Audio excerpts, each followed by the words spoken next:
أعوذ بالله من الشيطان الرجيم بسم الله الرحمن الرحيم الحمد لله رب العالمين الرحمن الرحيم مالك يوم الدين إياك نعبد وإياك نستعين اهدنا الصراط المستقيم صراط الذين أنعمت عليهم غير المغضوب عليهم ولا الضالين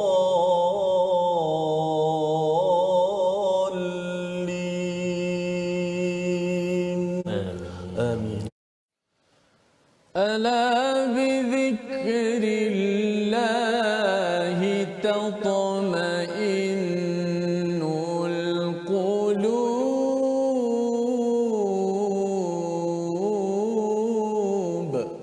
Ketahuilah dengan mengingati Allah, zikrullah, hati kita akan menjadi tenang. Alhamdulillah. Ketika Nabi ada ujian kesenangan ataupun kesusahan, Nabi tidak sombong, tidak kufur. Dan apakah tanda kita ni tidak kufur, tidak sombong? Kita bersabar, beramal soleh. Dan salah satu amal soleh itu bukan sekadar kita buat seorang amal soleh, kita ajak beri peringatan pada orang lain untuk amal soleh. Jadi ketika ada orang yang mempersoalkan, mengumpat ataupun mengutuk kepada Nabi, Allah kata jangan rasa sempit. Ya, wadaikum bihi sadruk. Bukan Allah yang sempitkan, ya, tetapi manusia sendiri memang ada psikologi. Bila orang tak suka dengan kita, kita mula sempit. Allah kata jangan. Pasal apa? Pasal kamu hanyalah orang yang memberi peringatan, dan tawakal kamu bukan pada mereka. Tawakal kamu adalah kepada Allah. Dan kalau katakan kita, tuan-tuan, terus ingatkan buat kerja dakwah, itu akan membantu kita untuk bersyukur ketika senang, bersabar ketika payah. Kerana apa? Kerana kita sebenarnya mengajak orang kepada Allah, dan Allah akan menenteramkan kita, akan menyeimbangkan ataupun menenangkan kita. Kalau kita tidak ajak orang kepada Allah, kita akan hanya fikir kepada masalah kita sahaja. Kita tidak akan berfikir bagaimana untuk bawa orang, diri kita menuju ke syurga Allah dalam kepayahan yang ada. Dengan doa kita, subhanakala ilmalana illa ma 'allamtana innaka antal alimul hakim. Maha sucimu ya Allah, tidak ada ilmu kecuali yang Engkau ajarkan kepada kami. Sesungguhnya Engkau yang Maha mengetahui, yang Maha bijaksana. Rabbi zidni ilma, ya Tuhan kami, tambahkanlah ilmu untuk kami. Allahu akbar, Allahu akbar. Apakah ringkasan sinopsis untuk kita sama-sama fahami? Mari kita saksikan. Iaitu daripada ayat yang ke-6 hingga ayat yang ke-7 bercerita tentang anugerah ilmu dan kekuasaan Allah Subhanahu Wa Taala. Ya, anugerah ilmu dan kekuasaan Allah terutama pada bahagian rezeki, ya, pada rezeki dan juga pada segala apa yang ada di atas muka bumi ini. Kemudian Allah membawakan kepada kita pada ayat 8 hingga 11 sikap orang mukmin dan sikap orang yang kufur kepada Allah ketika mendapat nikmat dan mendapat azab. Ini memang panduan yang amat penting, terutama ketika kita menghadapi cabaran lockdown ataupun pandemik COVID-19. Ayat-ayat ini pada halaman 222 ini sekali lagi memberi pencerahan. Dan akhir sekali ayat 12 pada halaman 222, tuntutan orang musyrik Mekah agar diturunkan harta karun serta datangnya malaikat bersama Nabi, mencabar Nabi kalau boleh turunkan selain daripada wahyu yang sudah pun menjadi mukjizat kepada Nabi Muhammad sallallahu alaihi wasallam. Allahumma arhamna bil Quran. A'udzubillahi minasyaitonir rajim. Bismillahirrahmanirrahim. وما من دابة في الأرض إلا على الله رزقها ويعلم مستقرها ومستودعها كل في كتاب مبين وهو الذي خلق السماوات والأرض في 6 أيام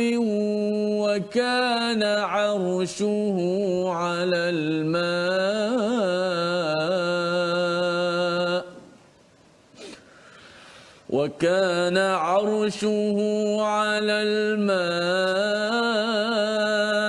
ليبلوكم أيكم أحسن عملا ولئن قلت إنكم مبعوثون من بعد الموت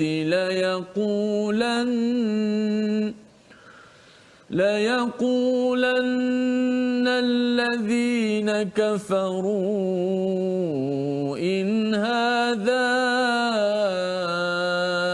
إلا سحر مبين ولئن أخرنا عنهم العذاب إلى أمة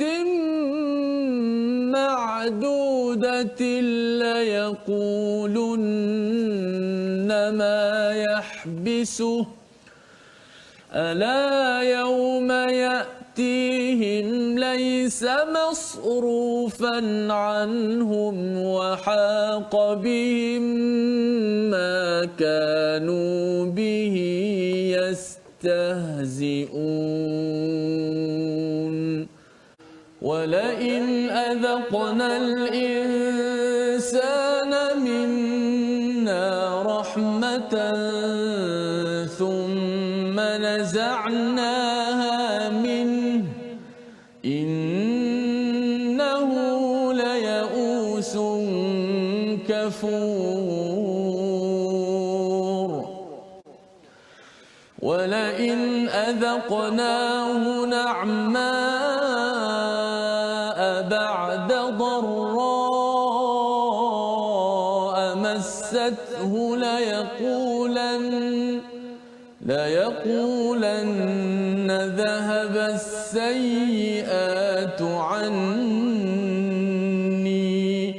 إنه لفرح فخور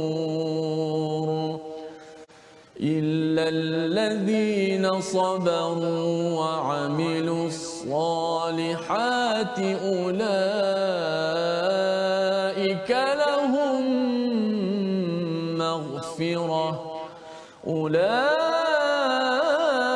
أولئك لهم مغفرة وأجر كبير فلعلك تارك بعض ما يوحى إليك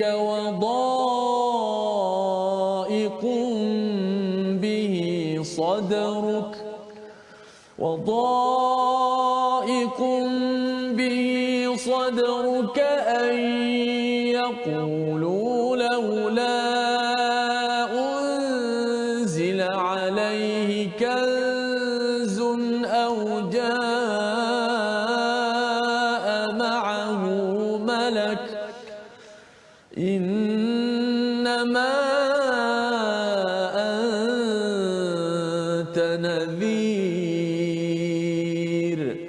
والله على كل شيء وكيل Sadaqallahul azim.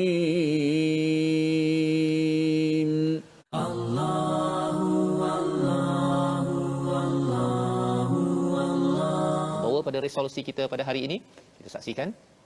Yang pertama, kita utamakan tanggungjawab sebagai hamba, bukan bimbang pasal rezeki dalam hidup kita ini, ya. Yang pertama, dengan kita selalu mengikut kepada panduan wahyu. Yang kedua, laksanakan kebaikan dan kemajuan islah secara bertahap, ya. Sebagaimana Allah nyatakan fi sittati ayyam, bertahap. Dan yang ketiga, jangan mudah bangga dan kufur pada nikmat ataupun kepayahan yang diperoleh dalam hidup kita.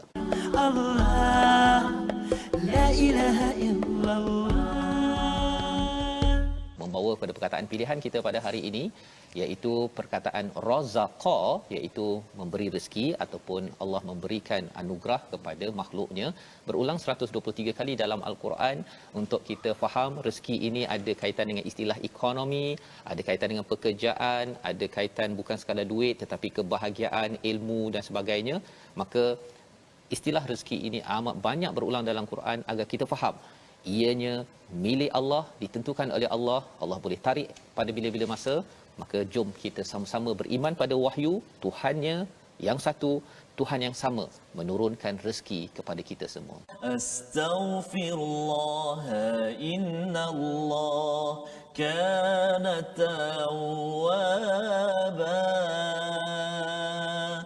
Hari ini kita nak sambung sedikit lagi praktikal ataupun ulang kaji pada hukum mim mati, iaitu pada hukum izhar syafawi. Izhar syafawi apa dia? Apabila nak kenal dia, apabila mim mati bertemu dengan selain daripada huruf mim dan ba. Temu hamzah, temu ba tak. Bertemu dengan ta, tha, jim, ha, semua tu. Mim mati bertemu dengan selain daripada mim dan ba, maka berlakulah izhar syafawi. Maka sangat banyaklah hukum izhar syafawi. Dalam surah Al-Fatihah pun ada. Dan hari ini kita nak melihat ada 2-3 contoh dalam ayat yang kita baca sebentar tadi. Pertamanya pada ayat yang ke-7. Pada ayat yang ke-7.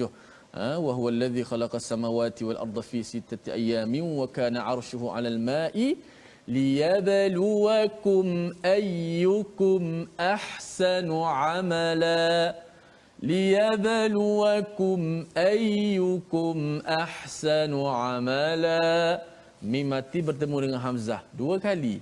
Liyabluwakum ayyukum, kemudian ayyukum ahsanu 'amala. Mim bertemu dengan hamzah, maka berlaku hukum izhar syafawi. Maka macam mana izhar? Izhar tu maksud dia apa? Izharlah, zahirkan, jelaskan, nyatakan suara mim mati tu. Maknanya kita kena sebut, tutup mulut rapat-rapat pada makhraj mim. Liyabluwakum, dengan cara menutup mulut makhraj mim tadi tu biar kena betul-betul. Liyabluwakum, tu masuk izhar. Kemudian izhar syafawi ni kita tidak boleh memanjangkan gunnah. Tidak boleh dipanjangkan gunnah. Contoh, liyabluwakum ayyukum ahsan. Itu salah. Itu bacaan salah, jangan ikut tuan-tuan puan-puan sekalian. So, bacaan yang betulnya liyabluwakum ayyukum ahsanu amala. Begitu. Dan contoh yang kedua pada ayat yang ke-8, juga ada 2 kat situ. Ala yawma ya'tihim laysa masrufan anhum wa haqa bihim. Okey, perhatikan ala yawma ya'tihim laysa. Mim mati bertemu dengan lam. Maka berlaku izhar syafawi, jelaskan mim mati itu dengan cara betul-betul menutup rapat suara huruf mim tu tanpa kita memanjangkan dengung pada mim itu. Kemudian yang kedua, masrufan anhum wa haqa. Mim bertemu dengan waw.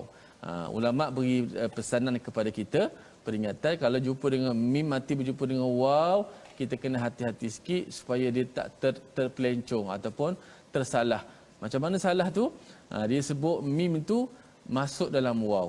Jadi macam idgham. Contoh, anhum wa. Sebab apa tuan-tuan? Sebab mim dan waw tu makhrajnya dekat. Mim mati, mim tu di bahagian bibir kan. Kemudian lepas tu nak sebut huruf waw, huruf yang dekat bibir juga, maka dia takut-takut dia tersalah dekat situ. Kalau selepas mim tu huruf yang jauh, senang sikit nak sebut kadarnya.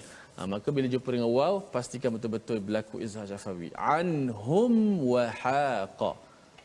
Begitulah, wallahu a'lam. تبنا إلى الله ورجعنا إلى الله وندمنا على ما فعلنا يا الله والحمد لله رب العالمين